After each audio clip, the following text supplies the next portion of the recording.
ఏ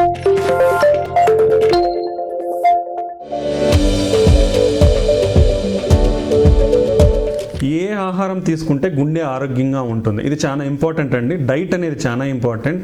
so మన life style అనేది చాలా ఇంపార్టెంట్. ఇక్కడ తీసుకుంటే దాంట్లో డైట్ అనేది చాలా ఇంపార్టెంట్.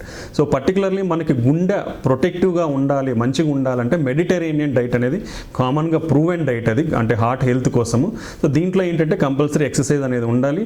దెన్ మోర్ అమౌంట్ ప్రతిరోజు 3 నుంచి 4 సార్లు మనం పల్సెస్ గింజలు, రైస్ కానీ unpolished rice or unrefined rice కానీ వీట్ కానివ్వండి, ఇలా పల్సెస్, మిల్లెట్స్, సెరల్స్ అనేది తీసుకోవాల్సిన ఉంటుంది.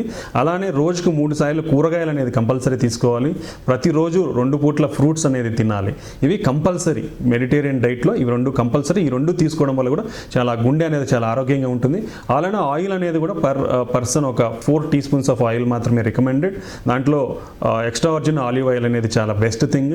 దెన్ నాన్ వెజిటేరియన్కి వస్తే నాన్ వెజిటేరియన్లో ఫిష్ అనేది చాలా ఇంపార్టెంట్. దాంట్లో omega 3 and omega 6 fatty acids ఉంటాయి. దెన్ పౌల్ట్రీ అనేది కూడా వారానికి ఒకసారి తీసుకోవచ్చు. Particularly top of the pyramid అంటే చాలా తక్కువ తీసుకోవాల్సినవి ఈ ప్రాసెస్డ్ ఫుడ్స్ కానివ్వండి, రెడ్ మీట్ కానీ అంటే మాంసం, మటన్ అనేది చాలా తక్కువ తీసుకోవాలి. షుగర్ స్వీట్ అండ్ బెవరేజెస్ అంటే కూల్ డ్రింక్స్ ఇలాంటివన్నీ అస్సలు నిజంగా చెప్పాలంటే అవన్నీ తీసుకోకూడదు. They are very harmful. ఒకవేళ అన్అవాయిడబుల్ అనిపిస్తే మంత్లీ వన్స్ అనేది ట్రై చేయొచ్చు. సో ఈ హెల్తీ ఫుడ్ని గిన పాటిస్తే డెఫినెట్లీ అందరూ కూడా వాళ్ళ గుండెను ఆరోగ్యంగా పెట్టుకునే అవకాశం ఉంటుంది.